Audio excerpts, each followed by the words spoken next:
महादेव माँ पार्वती कैलाश पर बैठे थे भगवान सदाशिव। वहाँ गणपति महाराज पहुँचे और बोले कि हे पिता, हे माते, मैं दुनिया संसार को मैं देखना चाहता हूँ कि कौन आपका परम भक्त है। तो माँ पार्वती महादेव जी बोले कि हे गणपति, तुम कैसे परीक्षा लेगो। तो बोले कि हे माते, हे पिता, आप देखते जाइए मैं परीक्षा कैसे लेता हूँ। तो गणपति जी अपने हाथों में एक मुट्ठा चावल, एक चम्मच दूध लेके और चल दिए नगर को घूमने के लिए। जो मिलते उनसे कहते कि हे माते, हे पिता, हमें खीर खाना है, बहुत जोर से भूख लगा है, लो ये चावल या खीर दूध बना दो। तो उसको देख के सभी हंसते, सभी मुस्कुराते कि देखो ये बालक कैसा मूर्ख है कि ये कहता है एक मुट्ठी चावल से एक चम्मच दूध का खीर कैसे बनेगा। इसी तरह सारे गांव घूम गए लेकिन किसी ने उनको खीर बनाने का नाम नहीं लिया। तो एक बूढ़ी माता थी, जो माता बहुत गरीब थी, बहुत निर्धन थी। वो भिक्षा मांग के भोजन करती थी, मांगती, मिलता तो भोजन करती, नहीं तो भूखे सो जाती। तो गणपति महाराज वहाँ पहुँचे तो बुढ़िया माता ने बहुत खुश है, कही कि बेटा, तुम्हारा खीर कोई नहीं बनाएगा तो हम तुम्हारा खीर बना देंगे, चलो। माता ने, बूढ़ी माता ने एक डेगची लेके आई छोटा सा, गणपति जी से बोली कि इसमें चावल दूध डाल दो। गणपति जी बोले कि माते, आपका पतीली जो है बहुत छोटे है, और बड़े बड़े पतीली लाओ।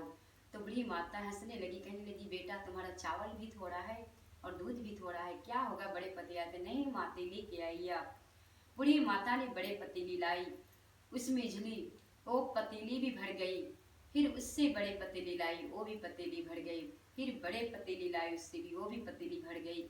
सबसे बड़ा पतीला लाई, उसमें खीर पकने लगा। खीर का पकते हुए सुगंध पूरे गांव नगर में फैल गया। और गणपति जी बोले कि हे माते, आप जाइए पूरा नगर वासियों को निमंत्रण देवाइए कि आज हमारे घर लंगर चलेगा और भगवान का प्रसाद बटेगा, सभी लोग आइएगा हमारे घर भोजन करने के लिए। बुढ़िया माता ने गणेश जी का वचन सुन के चल दी गाँव में सबको निमंत्रण देने भोजन करने के लिए। अब बुढ़िया माता को वचन को जो सुनता मुस्कुराता कि देखो बुढ़िया माता तो अपने ही भिक्षा मांग के खाती है, और देखो आज निमंत्रण दे रही कि हमारे घर भोजन करने आइएगा, भगवान का प्रसाद बटेगा। ये बुढ़िया माता कहाँ से बांटेगी, सभी सोच रहे थे। तब तक खीर का सुगंध पहुँचे पूरे नगर में। सभी ने खुश हुआ कि लगता है बूढ़ी माता के घर भगवान आए हैं। तभी देखो खीर का सुगंध यहाँ तक आ रहा है, हम सब चलते हैं। सभी गांव के नगर वासियों, भाई बंधु सब वहाँ पहुँचे तो देखे कि बुढ़िया माता के घर में बहुत बड़ा पतीला में खीर बना है।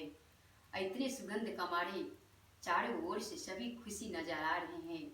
और उनकी जो बहू थी, तो बहू के मन में बहुत लालच आए कि वो कितनी सुगंधित खीर है, मैं क्यों ना भोजन कर लूँ पहले। तो उनकी बहू ने एक कवली में खीर निकाल के और पहले गणपति जी का नाम से भोग लगाई कि हे गणपति महाराज, ये खीर को पहले आप ग्रहण कीजिए, आप भोजन कीजिए, तब मैं करूँगी। तो गणपति महाराज के भोजन करा के उनकी बहू ने खीर को चखा और कहा कि बहुत स्वादिष्ट है। गणपति महाराज सचमुच बुद्धि विनायक है और ज्ञान के दाता है। तो अब देखिए सारे लोग खीर खाने लगे।